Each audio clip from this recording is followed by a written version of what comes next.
I want to start off by saying something before anything else. I'm sorry. If you're watching this video, there's a good chance you just lost a parent, a grandparent, or someone really close to you. And now, on top of everything you're feeling, you've also got a house sitting there that you have to figure out what to do with.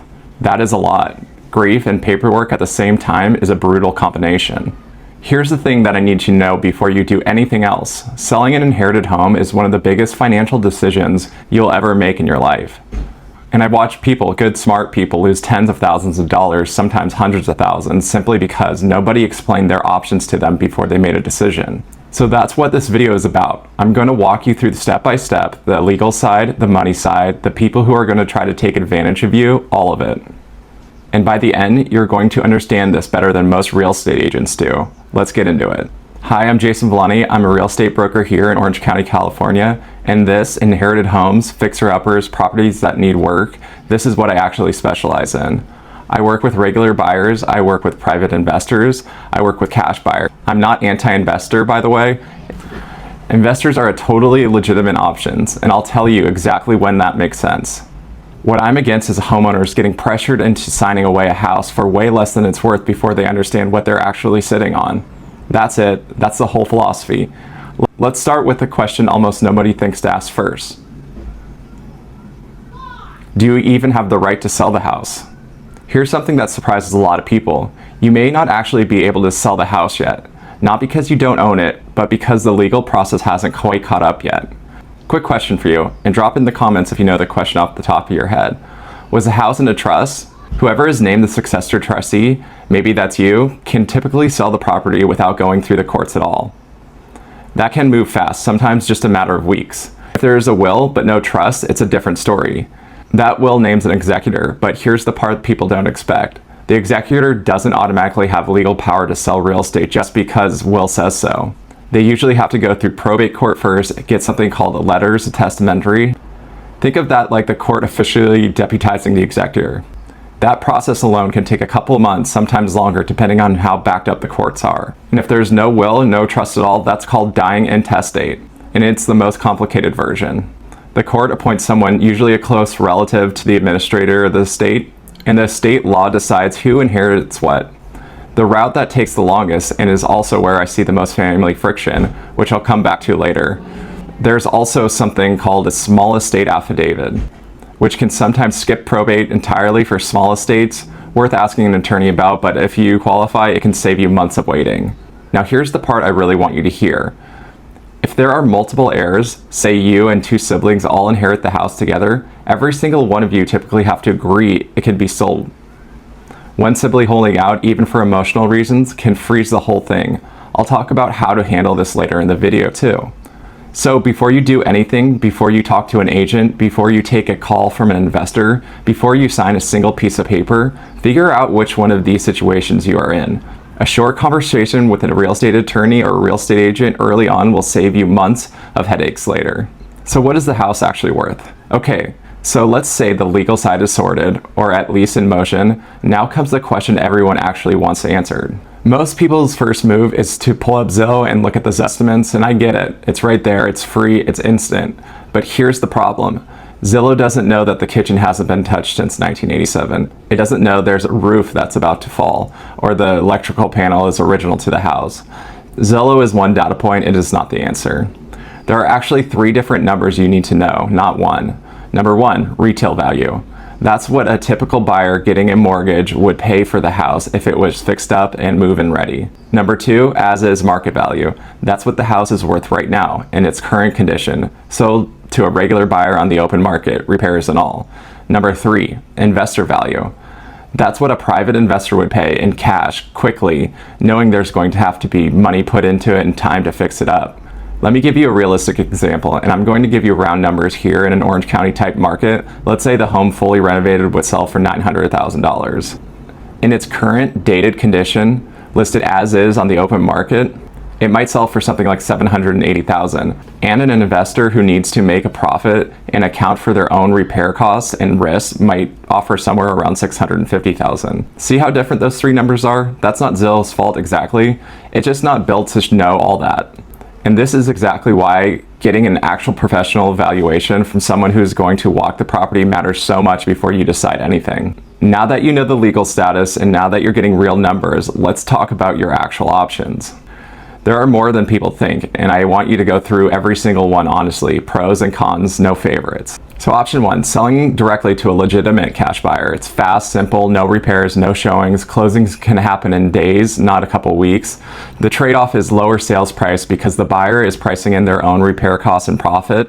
This makes sense when the house needs a lot of work and you live far away, or if everyone just wants a clean, quick resolution. And option 2, list it as is on the open market. You don't need to fix anything, but you list it publicly instead of selling it to a private buyer. You'll usually net more than the investor number, but less than full retail, and it can take a bit longer because buyer pool is smaller. Mostly other investors or buyers comfortable taking on a project. And option 3, remodel before selling. This can get you a lot closer to that full retail numbers, but it takes money up front, it takes time, and it takes someone managing the contractors, which, by the way, is exactly the kind of thing I did for 15 years before I got into real estate. So this is a conversation I can actually have with real numbers, not guessing. Or keep it and rent it out. Maybe nobody's ready to sell emotionally yet, or the numbers on the holding make sense. This can create an ongoing income, but now you are a landlord with everything that comes with it, maintenance, tenants, and vacancies. And option 5, move into it yourself, sometimes overlooked entirely. If one heir wants to live there and can buy out the others, that solves the whole thing in one move. So in this next section, I'm going to talk about who the people that are going to be reaching out to you. I need to talk to you about this next part because it happens fast. It happens fast. It happens to almost everyone. Within days, sometimes within 48 hours of probate filing becomes public record. You are going to start getting calls, texts, letters. We buy houses for cash, no repairs needed, close in 7 days. It can feel almost predatory. Here's the distinction that matters. A lot of these companies are wholesalers, not actual buyers. A wholesaler gets your house under contract at a low price and then turns around and sells that contract, not the house, the contract, to a real investor and pockets the difference. They're not licensed. They do not have any legal duty to get you a fair deal. Their entire business model depends on you not knowing what your house is actually worth. A few warning signs to watch for: no proof of funds. A real cash buyer would actually show you they have actual money.